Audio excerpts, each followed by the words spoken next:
بسم اللہ الرحمن الرحیم۔ میں ہارون رشید ہوں۔ اب تک کا تجربہ یہ ہے کہ غیر سیاسی موضوعات سے ہمارے دوستوں کو کوئی زیادہ دلچسپی نہیں، حالانکہ بعض اوقات غیر سیاسی موضوعات زیادہ اہم ہوتے ہیں، مثلا تعلیم، مثلا نئی ٹیکنالوجی، مثلا قومی اتحاد، مثلا ہیجان کا خاتمہ۔ پاکستان جن سنگین مسائل سے دوچار ہے، بارہ سنگے کی طرح ہو گیا ہے پاکستان، جس کے سارے سینگ جھاڑیوں پہ پھنسے ہوں۔ یہ سینگ جھاڑیوں سے نکل سکتے ہیں۔ ملک کوئی لمیٹڈ کمپنیاں نہیں ہوتی کہ دیوالیہ ہو کر ختم ہو جائیں۔ خدا نخواستہ کوئی ملک دیوالیہ ہو جائے پھر بھی اپنے پاؤں پہ کھڑا ہو سکتا ہے۔ ہر مسئلے کا ایک حل ہوتا ہے۔ قرآن مجید کہتا ہے کہ کسی انسان پر اس کی استطاعت سے زیادہ، اس کی طاقت سے زیادہ بوجھ نہیں ڈالا جاتا۔ اللہ تعالیٰ کسی پر اس کی استطاعت سے زیادہ بوجھ نہیں ڈالتا۔ یہی ظاہر ہے اس کا اطلاق قوموں پر بھی ہوتا ہے۔ زندگی میں مسائل نہیں ہوتے، چیلنج ہوتے ہیں۔ اگر ہم انہیں چیلنج کے طور پر ٹیک اپ کریں اور انہیں حل کرنے کی کوشش کریں تو کوئی نہ کوئی راستہ نکل آتا ہے۔ پنجابی کا محاورہ ہے، ایک در بند 100 در کھلے۔ لیکن جب ہم خود ترحمی کی حالت میں ہوں، ترس کھائیں اور اپنے عدم تحفظ کا شکار ہو جائیں تو ظاہر ہے کسی مسئلے کا کوئی حل نہیں ہوتا۔ اقبال نے کہا تھا، بت خانے کے دروازے پہ سوتا ہے برہمن، تقدیر کو روتا ہے مسلمان تہ محراب۔ تازہ ترین مسئلہ یہ ہے کہ کشن گنگا پر، جسے ہم دریائے نیلم کہتے ہیں، اور رتلے ایک مقام ہے، وہاں پہ بھارت 2 بجلی گھر بنا رہا ہے پانی استعمال کر کے۔ رتلے میں 850 میگا واٹ کا اور کشن گنگا پر 350 میگا واٹ کا، جس سے یہ کشن گنگا والے ہمارے نیلم جہلم کے پروجیکٹ کو نقصان پہنچنے کا اندیشہ ہے۔ یہ ایوب خان کے دور میں عالمی تعاون سے، یعنی امریکہ کی کوششوں سے اور ورلڈ بینک کے تعاون سے ایک معاہدہ ہوا تھا پانی کی تقسیم کا۔ 3 مغربی دریا پاکستان کے حصے میں آئے اور 3 مشرقی دریا بھارت کے حصے میں آئے۔ منصوبہ یہ تھا، عالمی بینک نے اس وقت نرم شرائط پہ ہمیں قرضے دیے تھے، اور منصوبہ یہ تھا کہ مغربی دریاؤں کا پانی مشرقی دریاؤں میں ڈالا جائے گا نہریں بنا کر، جس کی اندرون ملک مخالفت شروع ہو گئی، خاص طور پر سندھ میں۔ اس کی وجہ سے کالا باغ ڈیم نہیں بن سکا۔ جو بن چکا ہوتا تو ہم سیلابوں سے بچ جاتے اور 1 ارب یونٹ بجلی بھی پیدا کر رہے ہوتے۔ لیکن ہمارا اندرونی خلفشار، ہماری باہمی غلط فہمیاں، ہمارا باہمی تصادم بہت سے مسائل پیدا کرتا ہے۔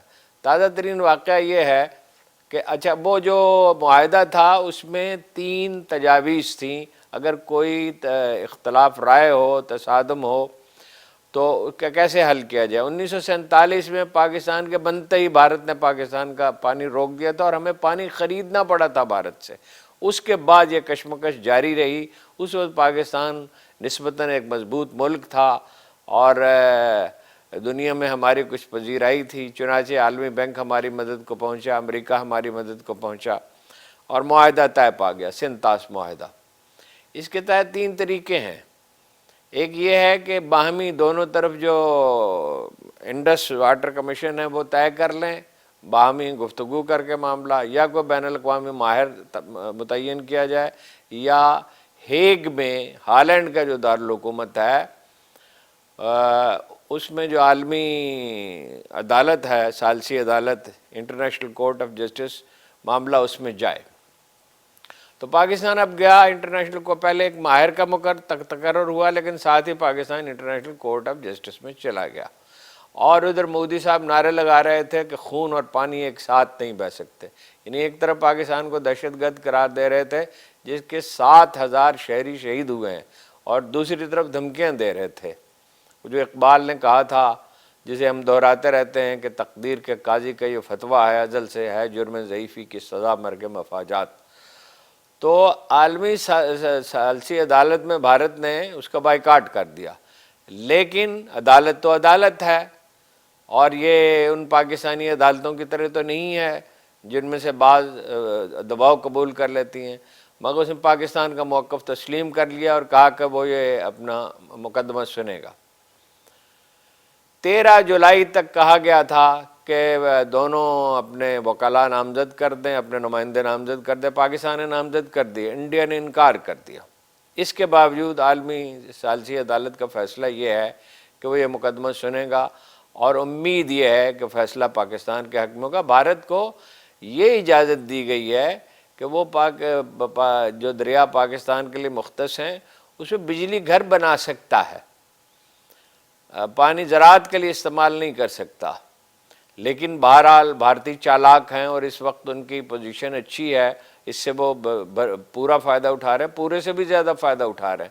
اور ہمارا کام یہ ہے کہ ایک دوسرے کے گریبان پکڑے رکھیں اور ایک دوسرے پہ الزام تراشی کرتے رہیں۔ آج خواجہ آصف نے کہا، کل خواجہ آصف نے کہا کہ جی وہ عدالت نے پھر کہا ہے کہ آپ کو دیکھ کر خوشی ہوئی، عمران خان کو دیکھ کے کہا ہے۔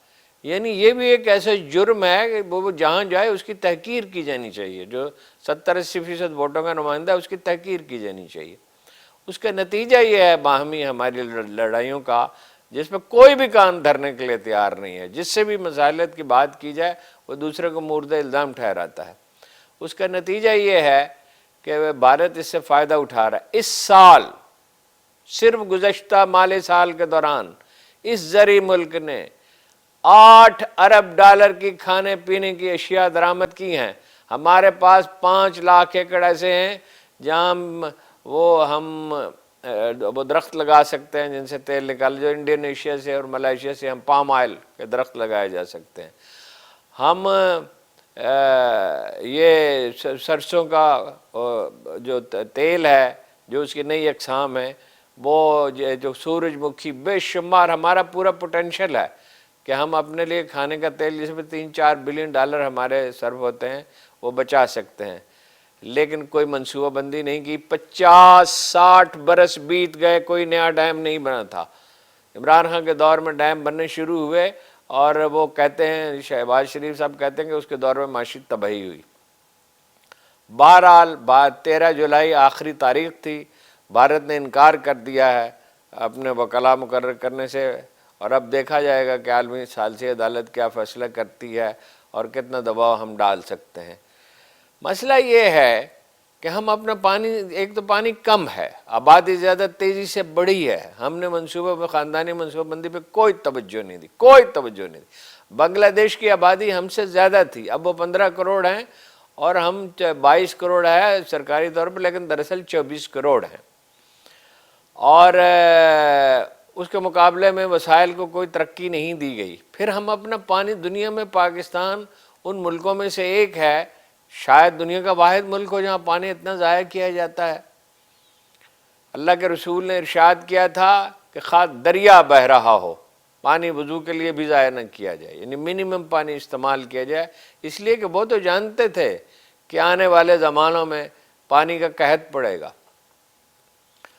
تو یہ جو زرعی انقلاب کی بات کی جا رہی ہے، ہمارا مسئلہ یہ ہے کہ ہم جب کسی کے خلاف ہو جاتے ہیں تو اس کی بات بالکل درست ہو پھر بھی نہیں سنتے۔ کبھی ہمارے لیے مسئلہ تھا ایوب خان چلا جائے گا سب کچھ ٹھیک ہو جائے گا، یحییٰ خان چلا جائے گا سب ٹھیک ہو جائے گا، بھٹو چلا جائے گا سب ٹھیک ہو جائے گا، ضیاء الحق چلا جائے گا، وہ یہی اسی انداز فکر پہ ہم قائم ہیں۔